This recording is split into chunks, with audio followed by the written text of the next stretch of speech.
To fa babbar magana.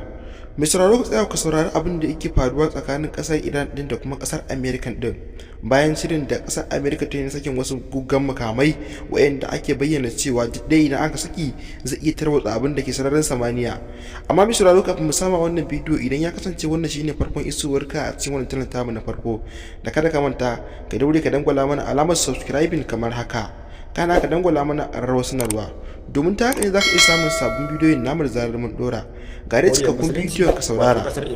Dan Allah dan girman Allah ki daina nunawa wa'annan munafikan da kika tabbatar da cewa duk duniya a yanzu ba wanda suke so su ga sun kai kasa irin ki daina nuna musu irin shirin da kike yi. Jama'a kun ga wannan abubuwan masu kaman sarka din nan to wallahi ba sarka bane. Ba sarka bane bumabumai ne wanda ana tunanin cewa duk sarka daya da ta tsinka ya yi sama ya je ya samu jirgin kasa ya samu abin da yake sama to zai yi bandejin shi ne ga baki ɗaya sai ya notar da shi. To jama'a wannan abin da kuke gani kamar sarka fa ba wata ajiya bane ba komai bane bumai ne dubunnan bumai ne wanda jamhuriyar musulunci ta bi ta girke a gabaki ɗaya ruwanta wanda ta tabbatar da cewa mallakinta ne, wanda a yanzu haka akwai ɗaruruwan jiragen ƙasar Amerika da na yankin Europe da kuma munafukan ƙasashen Larabawa wanda aka hada da su yanzu suna nan ta ko ta ina suna so su tinkari jamhuriyar musulunci wajen yadda za su yi kotse, wajen yadda za su yi su yaƙe ta ƙarfin bala'i bayan shiri da suke yi ta ƙasa. To a yau din nan bayan tashin jiragen kasar Amerika da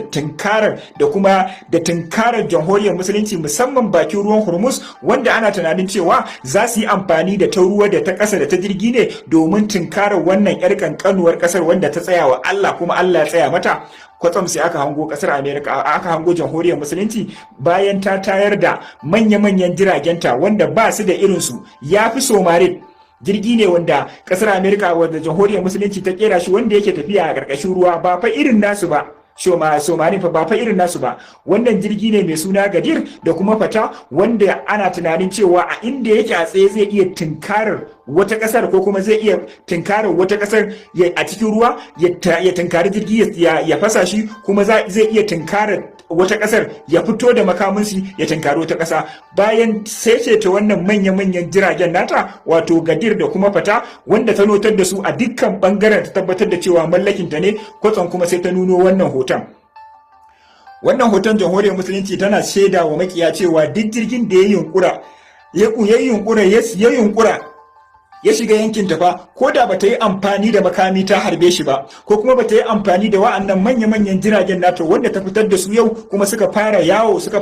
a yankin ta tace ko bata yi amfani da su ba, to akwai miliyoyin wa'annan dubunnan wa'annan bama-baman wanda a lokaci ɗaya inda suka yi kuskura suka ratsa cikin ruwanta to za ta yanke wa'annan sarkokin ne wanda already dama a naɗe suke, dannawa kawai za a yi in ɗaya take so, in biyu take so, in dubu take so, to in ma har gitsa ruwan za ta yi gabaki ɗaya to za ta yi amfani da wa'annan bama-baman ne wajen tarwatsa duk jiragen da ƙasar Amerika ta turo. Jama'a ƙasar Amerika fa tana nan a yanzu haka akwai manya-manyan jirage wanda suna nan a yankin tekun Faransa da kuma yankin tekun Europe da kuma waɗanda suke kokarin tashi su shigo yankin Middle East nan wanda ga baki ɗaya babu inda suka dosa irin Hormuz irin bakin gabar Hormuz wato yankin ruwan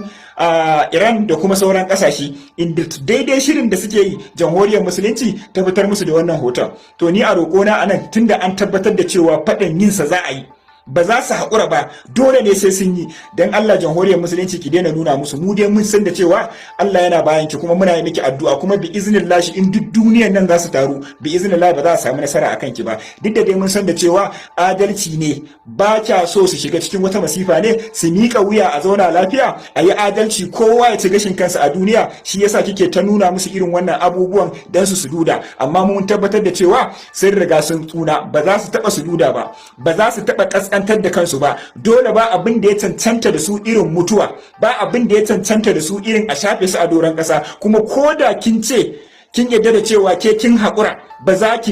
yaƙe su ba,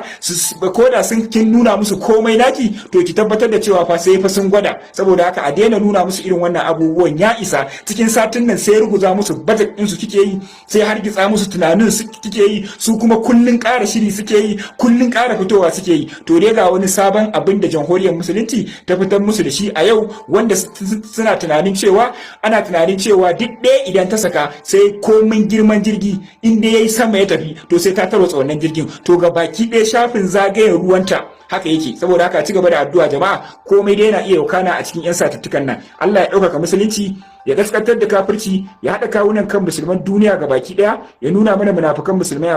Bayan sauraron wannan labari daga cikin wannan channel tamu, shi me za ku iya cewa dangane da abin da yake faruwa a ƙasar ta Iran din da kuma America? Ka bayyana mana ra'ayinka a comment section, sannan ka dangula mana alamar liking a ƙasan bidiyon, domin ta hakan ne za mu iya samun ƙwarin gwiwa kawo maka sahihin labarai daga wannan channel tamu mai albarka.